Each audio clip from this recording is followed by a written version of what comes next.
Gostaríamos hoje de falar um pouco sobre os 7 poderes da palavra de Deus. Vamos refletir sobre 7 expressões que revelam o poder exclusivo desta palavra. Conhecer a palavra de Deus é conhecer o seu poder.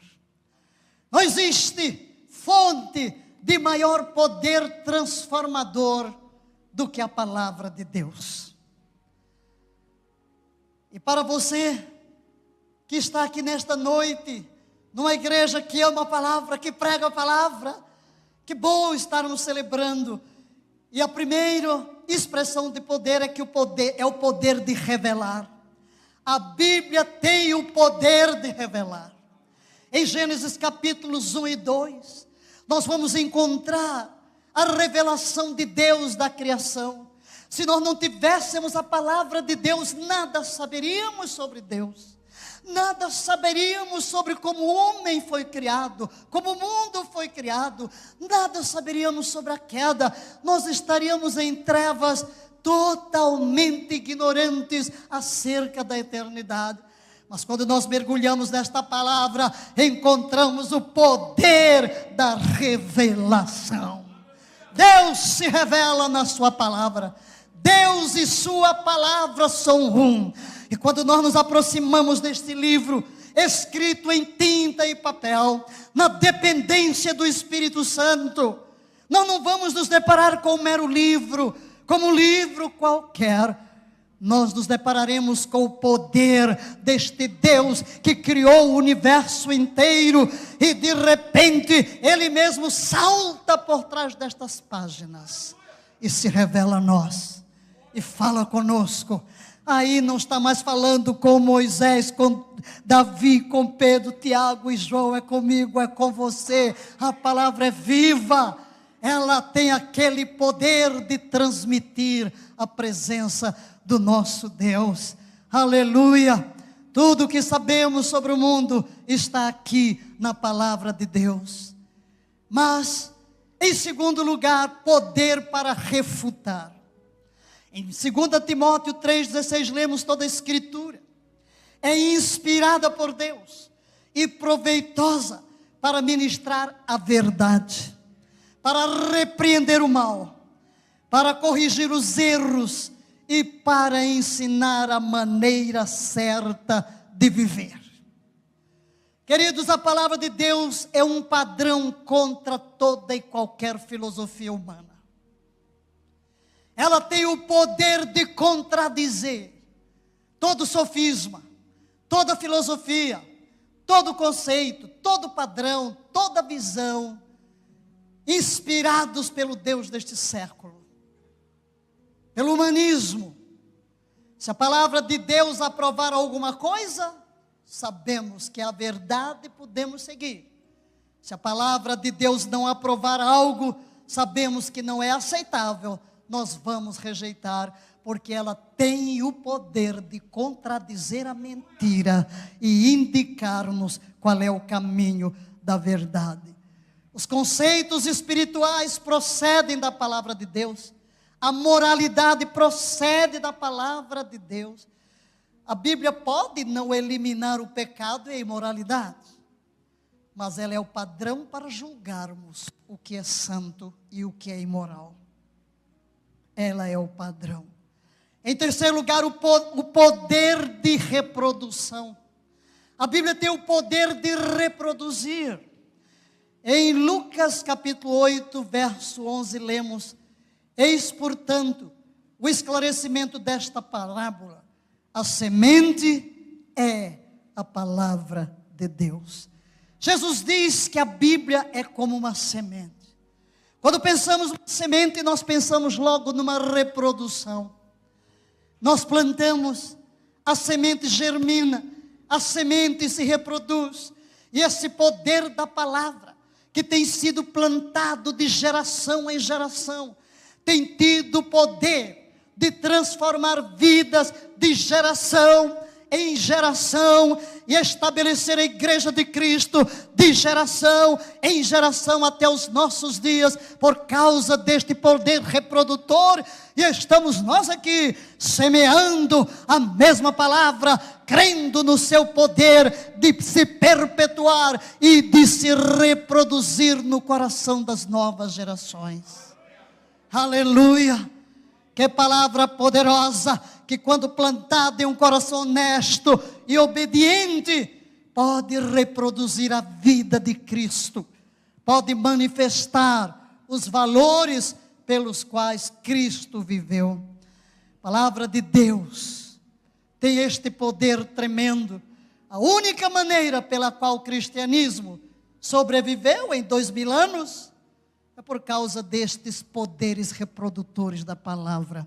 E se Cristo demorar, estamos nós aqui, crendo neste poder, semeando esta palavra, na unção do Espírito, no poder do Espírito, para os jovens, para as crianças, para a nova geração. Em quarto lugar, o poder de redirecionar. O poder de redirecionar. Mateus 2:25. Afinal, vivieis como ovelhas desgarradas, porém agora fostes convertidos ao poder, ao pastor e bispo das vossas almas. Que maravilha! Não importa como você veio a Cristo, cada mudança completa na vida, cada reviravolta que nós podemos ouvir das pessoas, tem um elemento comum: um encontro com a palavra de Deus. Muitos buscam a transformação, mas não conseguem. Mas quando nós nos encontramos com a palavra de Deus, vamos deparar com o poder redirecionador das nossas vidas. Mudamos de rumo, mudamos de vida. Uma nova vida surge dentro de nós. A história mostra, queridos, que só a palavra de Deus tem poder de transformar verdadeiramente e redirecionar os nossos caminhos, a nossa vida, e nos voltarmos para uma direção totalmente oposta. Que poder! Que poder! Cada um aqui, eu tenho certeza que teve esse encontro, pode voltar no passado e lembrar: que mudança admirável em mim se operou. Tem até um corinho antigo que eu gosto de cantar: tudo aqui mudou quando eu criei no Senhor. Nova vida começou. Coisas que eu amava, renunciei. Amo. Agora, o que antes desprezei, tudo aqui mudou. Quando eu criei no Senhor, nova vida começou. Por quê? Porque a palavra tem poder para quebrar as nossas resistências. A palavra de Deus tem poder para redirecionar as nossas vidas. Em quinto lugar, o poder de reviver. Aleluia.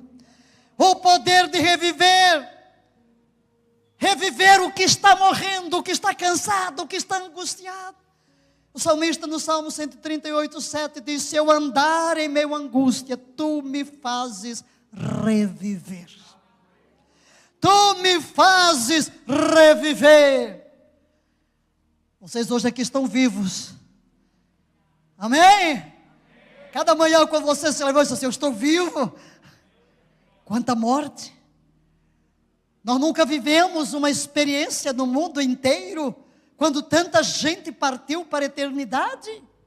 Mas nós estamos aqui vivos, para celebrar a vida, para celebrar o poder que revive.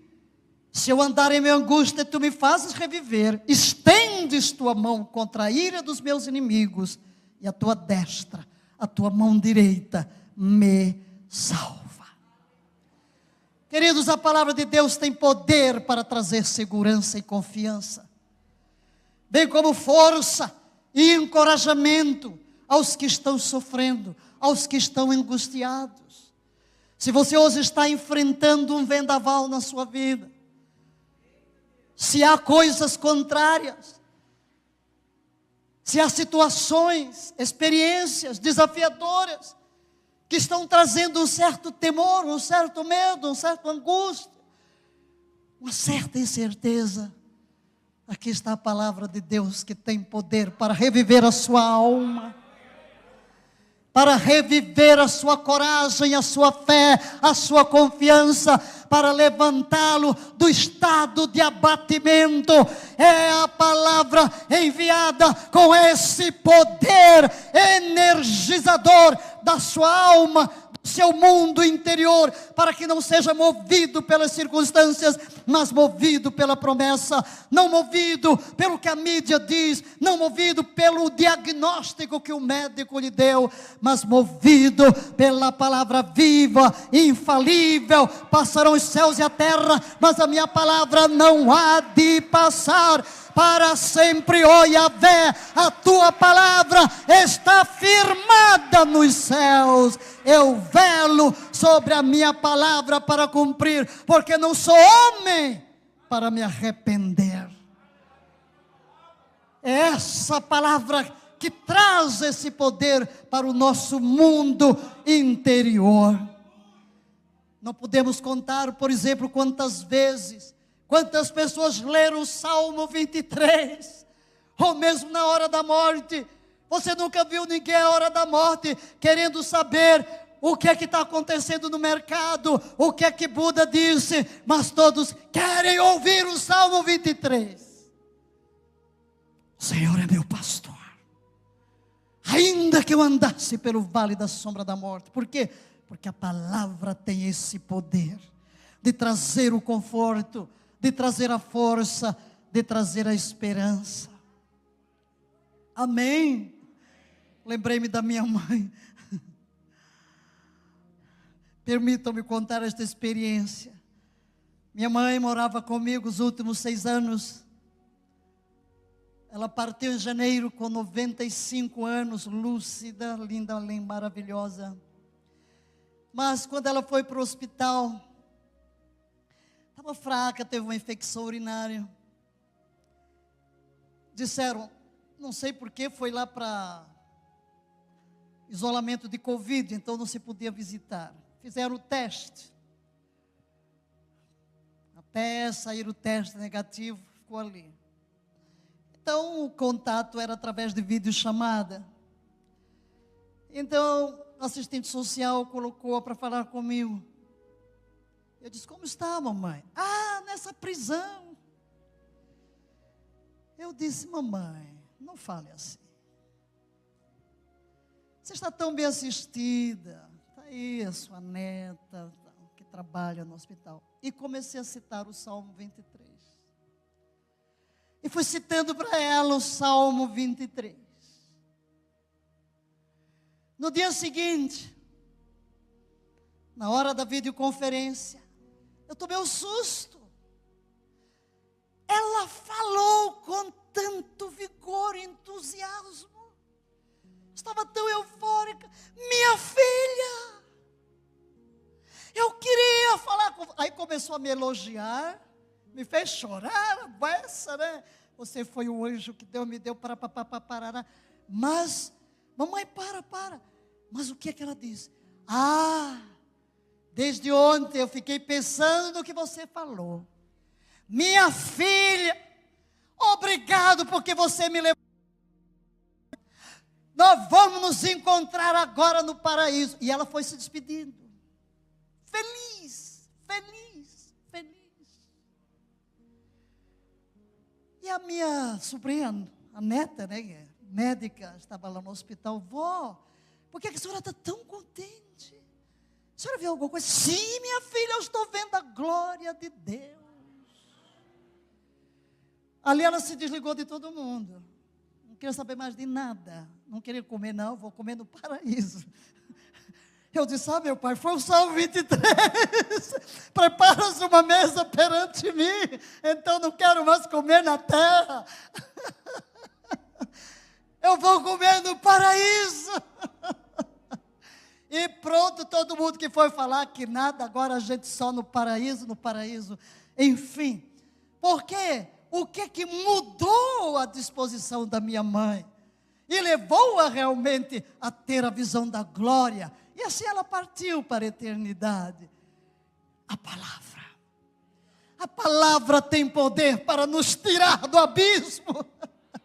A palavra tem poder para nos tirar de todo abatimento. E mesmo no vale da sombra da morte, não há temor. Porque esta palavra que vem, Yahvé teu pastor, nada te faltará, deitar-te faz em verdes pastos, não te faltará descanso, não te faltará suprimento, não te faltará companhia, não te faltará direção, não te faltará vitória, não te faltará presença. Aleluia. Glória a Deus. Mas em sexto lugar, o poder de recompensar. A palavra de Deus tem poder de recompensar a fé. Hebreus 11:6, sem fé é impossível agradar a Deus, porque é necessário que aquele que se aproxima de Deus creia que Ele existe e que se torna recompensador daqueles que o buscam. Sim, queridos, esta palavra da fé, ela tem poder de recompensar a nossa fé. Se você tem fé, você vai ser ouvido por Deus, não é? Lembrei aqui, eu sorri porque lembrei aqui da irmã Silvana, né? Eu vou orar, eu vou ter fé, a apóstola Valnice vem.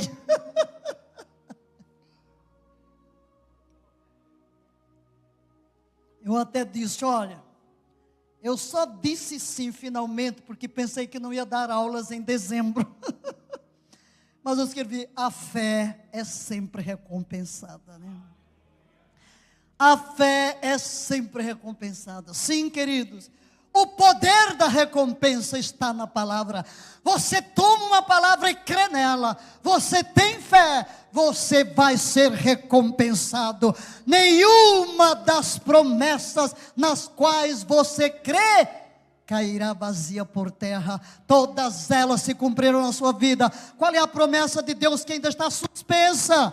Não desanime, não desanime. Ainda que tarde, o Senhor virá.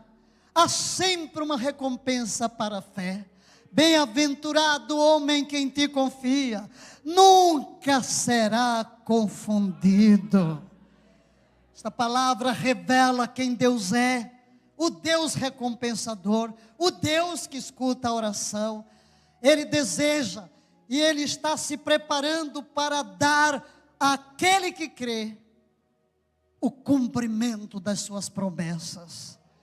O escritor Hebreus diz que Deus recompensa quem o busca. E a maneira de procurá-lo é na sua palavra. Onde vamos encontrar a Deus? Na sua palavra. Abra a palavra. As recompensas ali são muitas. Muitas recompensas. Aqui você vai encontrar o verdadeiro Deus. Aqui você vai encontrar qual é a sua vontade. Aqui você vai encontrar como se relacionar com Ele. Aqui você vai encontrar como ser salvo, como ter vitória, como andar em saúde, como andar em alegria, como superar as dificuldades. Queridos, a palavra de Deus é o mecanismo de ligação entre Ele e o seu povo. Esta é a nossa maior recompensa quando cremos no que ela diz, porque ela nos religa a Deus e de repente vemos o fluir das suas respostas, da sua recompensa à nossa fé em cada uma das suas promessas. Nós destacamos em certo lugar o poder de nos preparar. Em Lucas 12:40, ficai também vós alertas, pois o Filho do Homem virá no momento em que menos esperais. A Bíblia diz que todos vamos nos encontrar com Deus. De uma forma ou de outra, nós vamos nos encontrar. Prepara-te, Israel, para te encontrares com o Senhor teu Deus. E hoje, no dia da Bíblia, no ano da graça de 2021, quando vemos tantos sinais no mundo inteiro que nos apontam para a proximidade do regresso do Senhor Jesus, vamos guardar hoje no nosso coração que esta palavra tem poder para nos preparar. Quantos estavam entre nós o ano passado e já não se encontram entre nós? Quantos faziam projetos para longos anos na vida e já não mais existem nesta terra? Isso nos adverte a que temos que estar prontos. Porque todos vamos nos encontrar com Deus, seja pela morte, seja pelo arrebatamento. Como não sabemos nem quando Ele virá, nem quando a nossa vida findará, precisamos hoje mergulhar nesta palavra e deixar que este poder renovador, santificador, transformador opere em nosso homem interior e nos prepare para que sejamos a noiva com a qual Jesus sonhou, sem mancha, nem ruga, santa, irrepreensível, gloriosa, que manifesta o seu caráter. Aos sábados estou dando um curso online, como cultivar a mente de Cristo em nós. Como cultivar a mente de Cristo em nós. Mergulhamos primeiro em Filipenses 4:8. Quais os limites do que deve ocupar o nosso pensamento? Ontem entramos na mente carnal, na mente espiritual. A mente carnal, o grande problema. A mente espiritual, a promessa. A renovação da mente com a palavra, o processo para chegar à mente de Cristo, onde encontraremos o princípio de expressar o que Ele pensa, praticar o que Ele pensa e provar o poder de quem manifesta a forma de pensar de Jesus. Isso é o que o Espírito Santo veio fazer. E Ele está usando exatamente a palavra, a fim de nos preparar. Porque Cristo não vai levantar uma noiva que não esteja pronta. E pronta aqui significa aquela que vai manifestar a sua glória. Como podemos nos preparar? Que poder desta palavra. Segundo aos Coríntios 3:18, na versão amplificada da Bíblia diz: enquanto continuamos a contemplar como um espelho a palavra. Quem é a palavra? Jesus é a palavra. Ele é a palavra viva. Ele é conhecido como Verbo de Deus desde a eternidade. Este é o seu nome.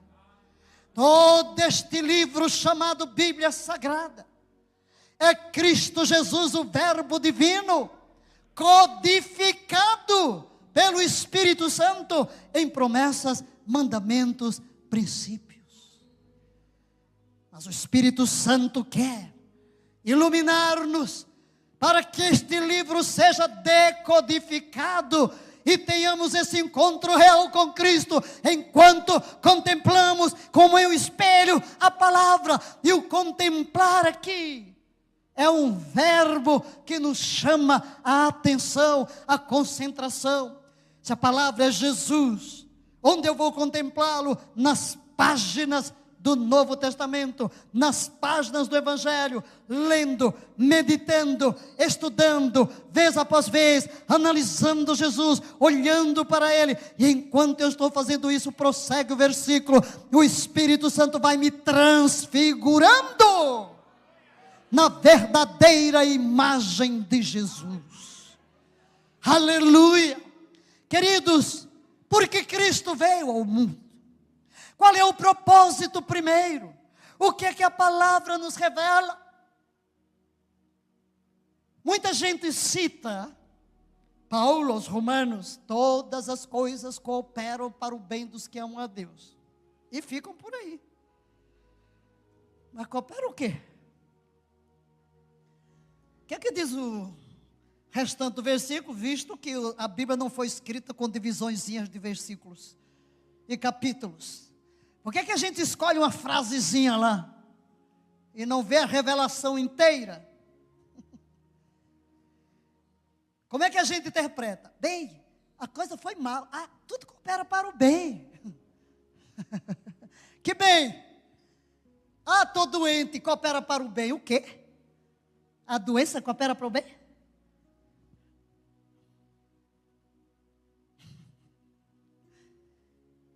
O desastre? O que é que Paulo diz? Todas as coisas cooperam para o bem daqueles que amam a Deus, daqueles que são chamados pelo seu decreto, pois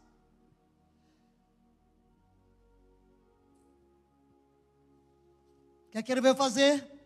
Para isto nos predestinou para sermos conforme a imagem de seu Filho, a fim de que ele seja o primogênito entre muitos irmãos.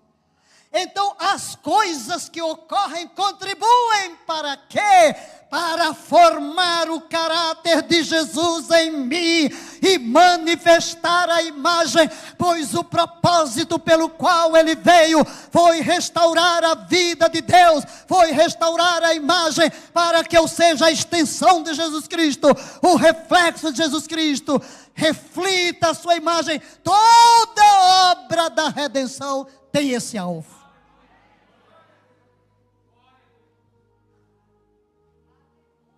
Então, se ocorrem problemas, isso vai contribuir para quê? Para me ajudar a formar o caráter de Cristo em mim, a imagem de Cristo em mim, a paciência, o amor, a tolerância, o fruto do Espírito, para que eu seja semelhante a Jesus. Então, aqui, enquanto eu continuo a contemplar, é o processo que depende de mim. O Espírito me transforma, mas sou eu que armazeno a palavra. Queridos, nosso espírito é recriado pelo Espírito Santo. Mas a nossa alma tem que ser transformada pela palavra. E o Espírito Santo vai me transfigurando. Mas ele usa um material. E o único material que ele usa se chama Palavra de Deus. E quem vai armazenar o material sou eu. Sou eu. Amém? Então essa palavra tem poder de me preparar. Quando eu me exponho, ela está me preparando para aquele lindo encontro que eu vou ter com Jesus. Temos que estar prontos. E a palavra de Deus é a única fonte de informação que pode me ajudar a me preparar para aquele grande dia. Primeiro, eu vou dar algumas bases do Evangelho, bem simples. Primeiro, ela explica como Jesus nos redimiu. Segundo, ela nos chama para receber a Jesus como o único Senhor e Salvador. Nossa dívida pelo pecado é paga. Nossas almas são salvas do inferno quando recebemos Jesus como nosso Senhor e Salvador. Cremos nele como Filho de Deus vivo. Arrependemos dos nossos pecados. Somos batizados, fazemos parte da sua igreja. Terceiro, Deus nos encoraja a nos arrepender a cada dia. Nunca se esqueça que o arrependimento não é só para o incrédulo, não. Nas cartas do Apocalipse, a igreja, repetidamente, somos chamados ao arrependimento. Precisamos, cada dia, chegar diante de Deus para buscar esta vida santa. A palavra também exige que nós revivamos a cruz. A fim de que eu me prepare para aquele dia, dia do julgamento, eu preciso reviver o dia da expiação. Eu preciso reviver o dia em que me encontrei com Jesus. E viver a realidade de que morri para o mundo, para o pecado, para a carne e para o diabo. E viverei exclusivamente para Ele.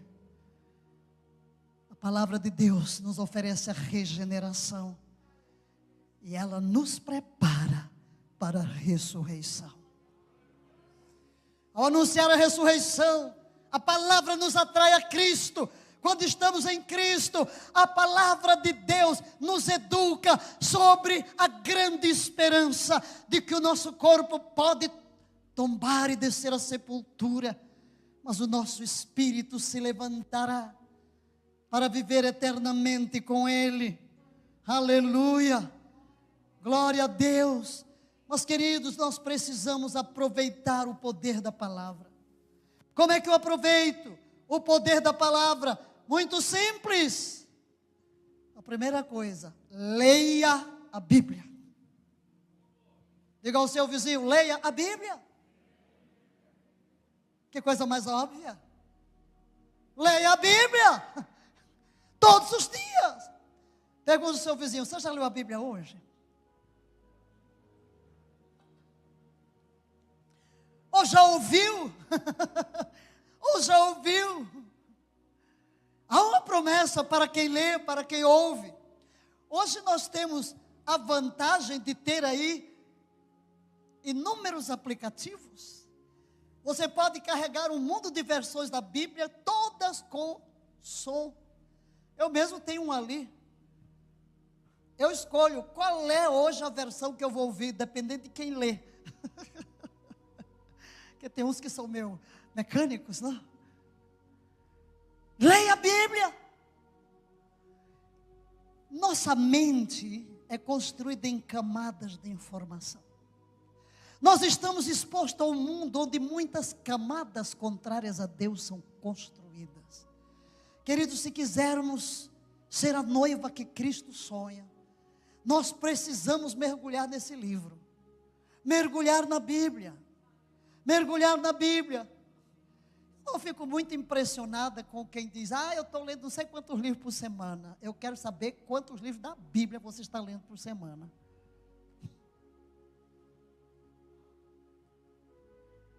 Porque cada livro vai expressar o quê? O conceito de um homem, o conceito de uma pessoa. Você conhece a pessoa? Vai ficar expondo a sua mente a mentes vazias? Eu preciso saber quem é o autor para poder ler o livro. Agora a Bíblia, meu filho, vamos comer a Bíblia. Vamos comer a Bíblia. Você pode ler a Bíblia, ouvir a Bíblia. Vai fazer o Cooper ouvindo a Bíblia. Está fazendo algum trabalho na cozinha, ouvindo a Bíblia. Vai aí nesse trânsito, ouvindo a Bíblia. Leia a Bíblia.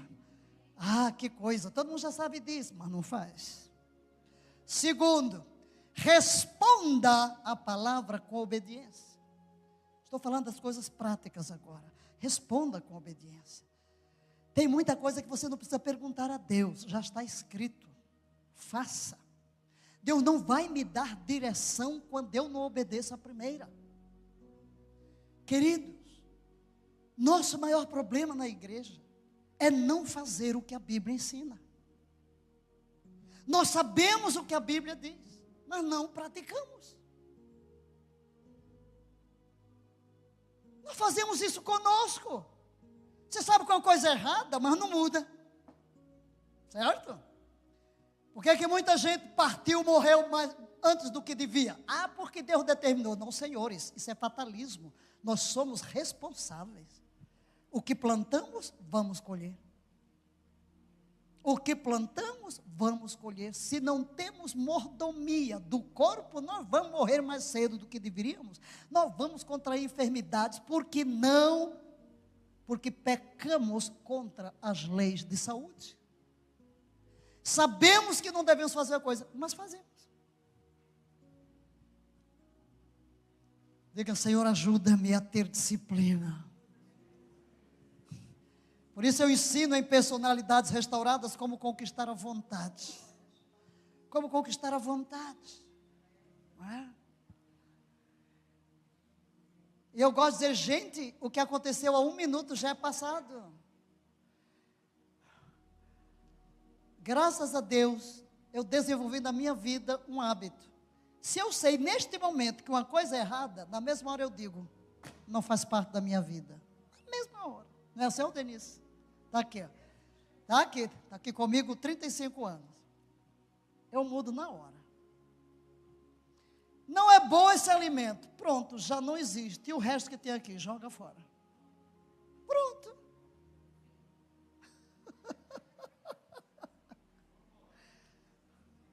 Gente, Cristo veio nos libertar. Temos que ser livres. Eu não sou escravo de nada nem ninguém.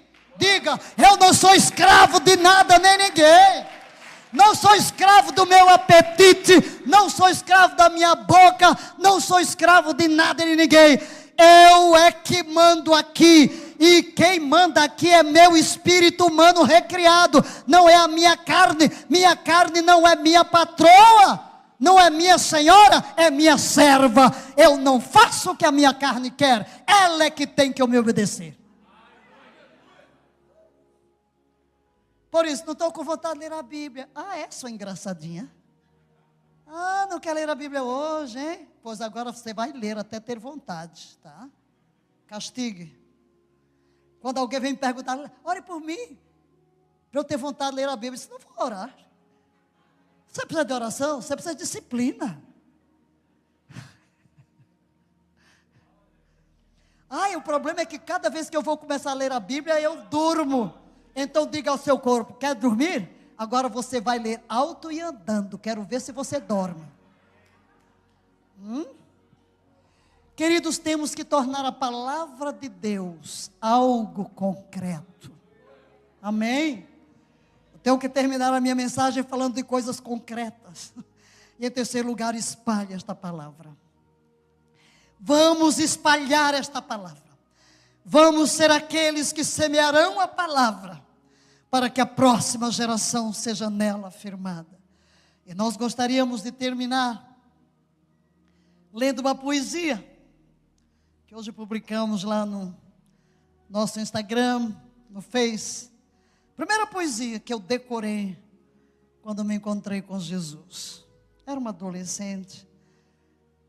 E deparei-me com essa poesia. Bíblia amada. Se você quiser, depois entra lá na minha página no Face ou no Instagram, está lá, hoje. Ou pesquisa no Google. Bíblia amada de Arthur Menezes. Como te quero, minha Bíblia amada, e te admiro no esplendor da luz, que radias ao contar a história do meu querido Salvador Jesus. És minha amiga, companheira fiel, guia, manto, relicário meu, fino orvalho, que refresca a mente, a conselheira que Deus me deu. Tudo que sou, aos teus ensinos devo. Tudo que faço, é inspirado em ti. Em minha vida, és meu santo monte, lá onde esqueço o quanto já sofri. Quando da morte então sentir o efeito, oh minha Bíblia, minha companheira, com Jesus Cristo subirei aos céus, pois foste tu a minha conselheira.